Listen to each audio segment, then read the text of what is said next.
760 फिल्में हैं आपके करियर के ऊपर, और 760 फिल्में करने के बाद अब जब यहाँ बैठे हुए हैं तो आपने जो कुछ सीखा है वो अपने इस बुल्ले के अंदर डाला है? बुल्ला जी बिल्कुल, पहली गल तो है कि बुल्ला एक पंजाबी फिल्म है। हाँ तो जी। मुझे लगता है कि हमें पंजाबी में आहो इसको लेके सर चलना ਅਸੀਂ चाहिए। ਅਸੀਂ ਜੱਚਨੇ ਵੀ ਹਾਂ ਪੰਜਾਬੀ ਚ। ਜ਼ਾਹਿਰ ਹੈ ਕਿਉਂਕਿ ਉਹ ਇੱਕ ਐਕਟਰ ਦੀ ਕੋਸ਼ਿਸ਼ ਹੈ ਹੁੰਦੀ ਕਿ ਜਿਹੜਾ ਵੀ ਕੰਮ ਕਰੇ ਉਹਦੀ ਡੈਪਥ ਤੱਕ ਜਾਏ। ਹਾਂ ਤੇ ਮੈਂ ਜਦੋਂ ਬਾਹਰੋਂ ਆਇਆ ਅਮਰੀਕਾ ਤੋਂ, ਤੇ ਮੈਨੂੰ ਜਦੋਂ ਉਰਦੂ ਫਿਲਮਾਂ ਮਿਲੀਆਂ ਪਹਿਲੇ, ਤੇ ਉਹਦੇ ਬਾਅਦ ਜਦੋਂ ਪੰਜਾਬੀ ਦਾ ਇੱਕ ਦੌਰ ਸ਼ੁਰੂ ਹੋਇਆ ਤੇ ਮੈਨੂੰ ਫੀਲ ਹੋਇਆ ਕਿ ਰੋਮਾਂਟਿਕ ਫਿਲਮਾਂ ਜਿਹੜੀਆਂ ਹੁੰਦੀਆਂ ਨੇ ਉਹਦੀ ਲਾਈਫ ਘੱਟ ਹੁੰਦੀ। ਠੀਕ ਹੈ। ਤੇ ਮੈਨੂੰ ਫੀਲ ਹੋਇਆ ਕਿ ਯਾਰ ਪੰਜਾਬੀ ਫਿਲਮ ਕਰਨੀ ਚਾਹੀਦੀ, ਜਿਹੜੀ ਐਕਸ਼ਨ ਫਿਲਮ ਜਿਹੜੀ ਮਾਸਸ 'ਤੇ ਜਾਏ, ਜਿਹੜੀ ਲੋਕਾਂ ਨੂੰ ਐਂਟਰਟੇਨਮੈਂਟ ਦੇ ਸਕੇ। ਤੇ ਫਿਰ ਮੈਂ ਉਹਦੇ 'ਤੇ ਬੜੀ ਮਿਹਨਤ ਕੀਤੀ। ਆਪਣੀ ਜ਼ਾਹਿਰ ਅਸੀਂ ਘਰ 'ਚ ਵੀ ਪੰਜਾਬੀ ਬੋਲਦੇ ਹਾਂ, ਉਰਦੂ ਵੀ ਬੋਲਦੇ ਹਾਂ, ਅੰਗਰੇਜ਼ੀ ਵੀ ਬੋਲਦੇ ਹਾਂ, ਲੇਕਿਨ ਪੰਜਾਬੀ 'ਚ ਜਿਹੜਾ ਐਕਸਪ੍ਰੈਸ਼ਨ ਦੇਣ ਦਾ ਮਜ਼ਾ ਆਉਂਦਾ ਹੈ, ਜਿਵੇਂ ਕਹਿੰਦਾ ਨਾ ਖੁੱਲ੍ਹ ਕੇ ਗੱਲ ਹੁੰਦੀ ਹੈ। ਪੰਜਾਬੀ ਜਰਾ ਨਾ ਕਿ ਸੰਘਣੀ ਹੈ, ਵੱਜਦੀ ਹੈ ਜ਼ਰਾ। ਉਹ ਤੇ ਇਹ ਪੰਜਾਬੀ ਬੁੱਲਾ, ਵਾਈ ਬੁੱਲਾ, ਐਂਡ ਬੁੱਲਾ ਦਾ ਮਤਲਬ ਕੀ ਹੈ? ਕੀ ਬੁੱਲਾ ਕਰੇਗਾ ਕੀ ਦੇਖੋ ਜੀ, ਮੇਰਾ ਜਦੋਂ ਸੂਟ ਪਾ ਕੇ ਜਦੋਂ ਮੈਂ ਸਕ੍ਰਿਪਟ ਪੜ੍ਹਿਆ ਤੇ ਮੈਨੂੰ ਬੜਾ ਅੱਛਾ ਲੱਗਾ ਸਕ੍ਰਿਪਟ, ਕਿਉਂਕਿ ਮੈਨੂੰ ਫੀਲ ਹੋਇਆ ਕਿ ਗੱਲ ਪੁਰਾਣੀ ਹੈ, ਹਾਂ ਗੱਲ ਹਕਮਤ ਦੀ ਹੈ, ਹਾਂ ਗੱਲ ਪੋਇਟਰੀ ਦੀ ਹੈ, ਹਾਂ ਗੱਲ ਸਿੱਧੇ ਰਸਤੇ ਤੇ ਲਿਆਉਣ ਦੀ ਹੈ। ਤੇ ਇਹਦਾ ਜਿਹੜਾ ਡਾਇਰੈਕਟਰ ਨੇ ਜਿਹੜੀ ਟਵਿਸਟ ਲਿਆ ਇਹਦਾ, ਉਹਨੇ ਇੱਕ ਐਕਸ਼ਨ ਦੇ ਉੱਤੇ ਲੈ ਕੇ ਆਇਆ। ਕਿਉਂਕਿ ਬੁੱਲਾ ਹਮੇਸ਼ਾ ਦਰਸ, ਲੋਕਾਂ ਨੂੰ ਸਮਝਾਉਣਾ, ਤਬਲੀਗ ਕਰਨੀ ਜਾਂ ਕੋਈ ਅੱਛੀ ਗੱਲ ਕਰਨੀ, ਉਹਦੇ ਉੱਤੇ ਅਸੀਂ ਬੁੱਲੇ ਨੂੰ ਕੈਦ ਕਰਕੇ ਰੱਖਿਆ ਸੀ। ਤੇ ਉਹ ਦੌਰ ਆਇਆ ਇੱਕ 2026, ਉਹ ਦੌਰ ਆ ਗਿਆ ਜਿੱਥੇ ਸਿਰਫ ਗੱਲ ਚੰਗੀ ਜਿਹੜੀ ਉਹ ਅਸਰ ਤੇ ਰੱਖਦੀ, ਲੇਕਿਨ ਉਹ ਹਾਫਜ਼ੇ 'ਚ ਰਹਿੰਦੀ, ਅਮਲ 'ਚ ਨਹੀਂ ਆਉਂਦੀ। ਤੇ ਮੈਨੂੰ ਲੱਗਾ ਕਿ ਡਾਇਰੈਕਟਰ ਨੇ ਇੱਕ ਐਸਾ ਅੱਛਾ ਉਹਦਾ ਆਈਡੀਆ ਕੱਢਿਆ ਕਿ ਉਹ ਚੰਗੀ ਗੱਲ ਜਿਹੜਾ ਮਨਵਾਉਣ ਵਾਲਾ ਹੈ, ਇੱਕ ਤੇ ਬੁੱਲਾ ਕਹਿਣ ਵਾਲਾ ਹੈ, ਇੱਕ ਬੁੱਲਾ ਚੰਗੀ ਗੱਲ ਮਨਵਾਉਣ ਵਾਲਾ ਹੈ। ਇਹ ਬਣਵਾਉਣ ਵਾਲਾ ਹੈ ਇਹ ਮਨਵਾਉਣ ਵਾਲਾ ਹੈ। ਸੋਟੇ ਦੇ ਨਾਲ। ਆ ਦੇਖੋ, ਹੁਣ ਤੁਸੀਂ ਫਿਲਮ ਵੇਖਣੀ ਤਾਂ ਤੁਹਾਨੂੰ ਪਤਾ ਲੱਗੇਗਾ ਕਿ ਉਹ ਇਹ ਕਹਿੰਦਾ ਕਿ ਜਿਹੜਾ ਵੀ ਸਿਸਟਮ ਹੈ, ਜਿਹੜਾ ਵੀ ਮਾਫੀਆ ਹੈ, ਮੈਂ ਉਹਦੇ ਅਗੇਂਸਟ ਹਾਂ। ਅੱਛਾ ਭਾਈ, ਤੁਸੀਂ ਇੰਨੀਆਂ ਪੰਜਾਬੀ ਫਿਲਮਾਂ ਕੀਤੀਆਂ, ਸ਼ਾਨਦਾਰ ਫਿਲਮਾਂ ਕੀਤੀਆਂ, ਕਈ ਕਰੈਕਟਰ ਬੜੇ ਲਿਵਿੰਗ ਕਰੈਕਟਰ ਨੇ, ਯਾਨੀ ਕਿ ਅੱਜ ਤੱਕ ਜ਼ਿੰਦਾ ਨੇ, ਲੇਕਿਨ ਉਹ ਪੰਜਾਬੀ ਫਿਲਮ ਤੇ ਇਹ ਪੰਜਾਬੀ ਫਿਲਮ ਕੀ ਫਰਕ ਨਜ਼ਰ ਆ ਰਿਹਾ? ਦੇਖੋ, ਗੱਲ ਇਹ ਹੁੰਦੀ ਕਿ ਜਦੋਂ ਟੈਕਨੋਲੋਜੀ ਚੇਂਜ ਹੁੰਦੀ ਨਾ, ਕਹਾਣੀਆਂ ਉਹਦੇ ਨਾਲ ਐਸਥੈਟਿਕ ਚੇਂਜ ਹੁੰਦੇ ਨੇ, ਲੇਕਿਨ ਬੇਸਿਕ ਕੋਡ ਜਿਹੜਾ ਹੈ ਕਹਾਣੀ ਦਾ ਹਮੇਸ਼ਾ ਉਹ ਸੇਮ ਹੀ ਰਹਿੰਦਾ। ਭਾਵੇਂ ਉਹ ਪਹਿਲੀ ਕਹਾਣੀ ਜਿਹਨੇ ਲਿਖੀ ਸੀ ਉਹ ਹੋਵੇ, ਭਾਵੇਂ ਜਿਹੜੀ ਆਖਰੀ ਕਹਾਣੀ ਲਿਖੀ ਜਾਏਗੀ, ਜੇ ਉਹਦੇ 'ਚ ਹਿਊਮਨ ਇਮੋਸ਼ਨ ਹੈਗਾ, ਜੇ ਉਹਦੇ 'ਚ ਰੋਣਾ ਹੈ, ਰੋਣਾ ਤੁਸੀਂ ਅੱਖ ਨਾਲ ਹੀ ਹੈ, ਭਾਵੇਂ ਤੁਸੀਂ ਜੋ मर्जी कर लो, उसे कान नाल नहीं रो सकते। से इसी तरह फिल्म के कुछ चीज़ें, बेसिक चीज़ें होती हैं जो आप उनके इंग्रेडिएंट लेके चलते हैं। तो मैनू ये फील होता है कि वो कभी भी चेंज नहीं हो सकता। एस्थेटिक चेंज होंदियां ने, गल करन दा तरीका चेंज होता है, टैक्नोलॉजी विच आ जाती है, कैमरा बेहतर हो जाता है, साउंड बेहतर हो जाती है, लेकिन तुसीं इहनूं जे पुराने तरीके ते वेखो तो अज भी फिल्मां 'च गाने तो होंदे ने, ਮੌਸੀਕੀ ਹੁੰਦੀ ਹੈ। ਜੇ ਤੁਸੀਂ ਇੰਨੀ ਰਿਐਲਿਟੀ ਕਰਨੀ ਤੇ ਫਿਰ ਉੱਥੇ ਸਜਿੰਦੇ ਵੀ ਨਾਲ ਚੱਲ ਰਹੇ ਹੋਣ, ਗਾ ਕੇ ਮੇਰੇ। ਸੋ ਫਿਲਮ ਦਾ ਇੱਕ ਆਪਣਾ ਫਲੇਵਰ ਹੈ। ਫਿਲਮ ਜਿਹੜੀ ਉਹ ਆਪਣੀ ਪਹਿਚਾਣ ਆਪ ਹੈ, ਇੱਕ ਜੌਨਰਾ ਹੈ ਜਿਹੜਾ ਤੁਹਾਨੂੰ ਕਹਿੰਦਾ ਕਿ ਜੇ ਤੁਸੀਂ ਆਉਣਾ ਹੈ ਮੇਰੇ ਵੱਲ ਤੇ ਤੁਸੀਂ ਇਹ ਜ਼ੇਨ ਬਣਾ ਕੇ ਆਉਣਾ ਹੈ ਕਿ ਇਹ ਲਾਰਜਰ ਦੈਨ ਲਾਈਫ ਹੋਏਗਾ, ਤੇ ਨਾਲੇ ਇਹਦੇ 'ਚ ਜੇ ਤੁਸੀਂ ਰਿਐਲਿਟੀ ਤੇ ਚੀਜ਼ਾਂ ਲੱਭੋਗੇ, ਉਹ ਫਿਲਮਾਂ ਵੀ ਹੁੰਦੀਆਂ ਨੇ, ਉਹ ਮੈਂ ਨਹੀਂ ਕਹਿ ਰਿਹਾ ਉਹ ਨਹੀਂ ਹੁੰਦੀਆਂ, ਲੇਕਿਨ ਮੈਂ ਕਮਰਸ਼ੀਅਲ ਸਿਨੇਮਾ ਦੀ ਗੱਲ ਕਰ ਰਿਹਾ।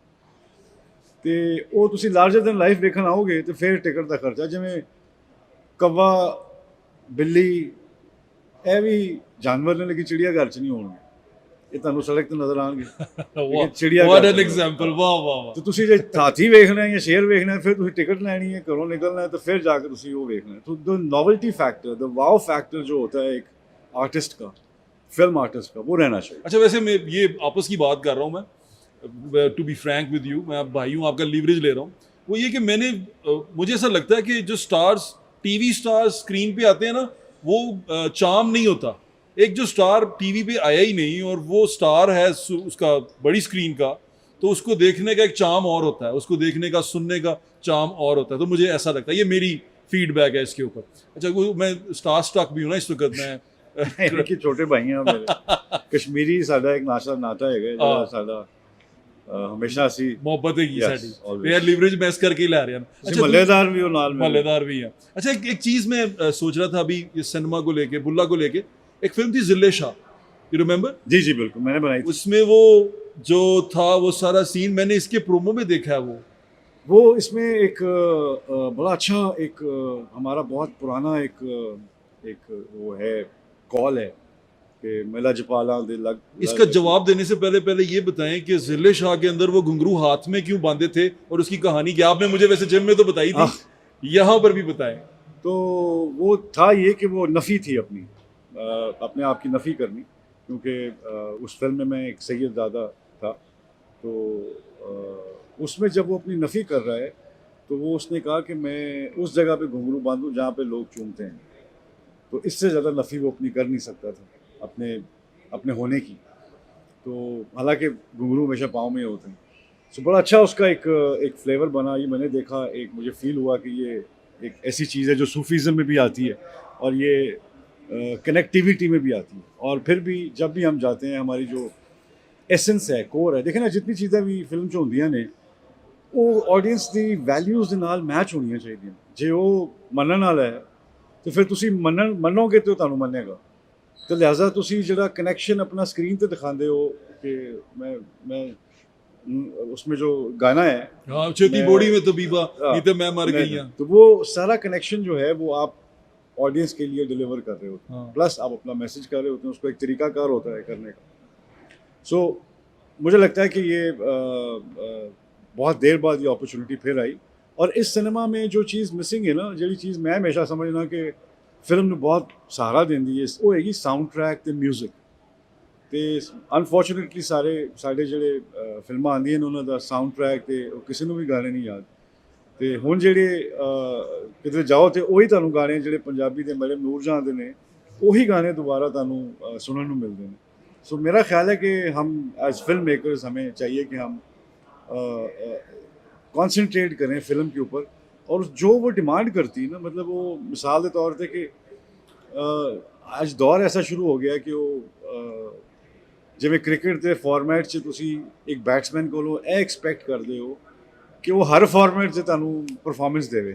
ਤੇ ਮੈਨੂੰ ਲੱਗਦਾ ਕਿ ਉਹ ਐਸਾ ਹੁੰਦਾ ਨਹੀਂ। ਹਰ ਬੰਦੇ ਦੀ ਇੱਕ ਐਕਸਪਰਟੀਜ਼ ਹੁੰਦੀਆਂ ਨੇ। ਸੋ ਅਗਰ ਤੁਸੀਂ ਵੇਖੋ ਕਿ ਟੀਵੀ ਡਰਾਮਾ ਹੈ ਉਹ वन डे ਹੈਗਾ, फिल्म ਜਿਹੜੀ ਉਹ T20 है। सो उसका एक फॉर्मेट फ़र्क है। अच्छा भाईजान, आपने एक्शन मूवीज़ की हैं मोस्टली, इसमें आप एक एंग्री यंग मैन है, एक्शन है, पंजाबी भी है तो क्लाशनकोव भी है, गुज्जर है तो वो बड़ा एंग्री है। लेकिन आपकी एक फिल्म थी वोटी लेके जानी है, वो तो एकदम चेंज था। और आप यकीन करेंगे वो मूवी मैंने कोई 5-6 बार देखी है, इवन घर में बैठ के भी देखी है। देखिए मतलब बात ये ना कि एक्टर का काम ये है कि वो अपने आप को वहाँ तक बदल सके कि वो आपको कन्विंस कर सके कि मैं ये एक्चुअली हूँ। सो मुझे जब एक एक्शन हीरो है, वो फिल्म एक एक्शन की मिसाल है, एक गैरत की मिसाल है, या व्हाटएवर जो भी सब्जेक्ट है, और उसके बीच में एक ऐसा सब्जेक्ट आता है जिसमें आपने बिल्कुल रिवर्स जाना है।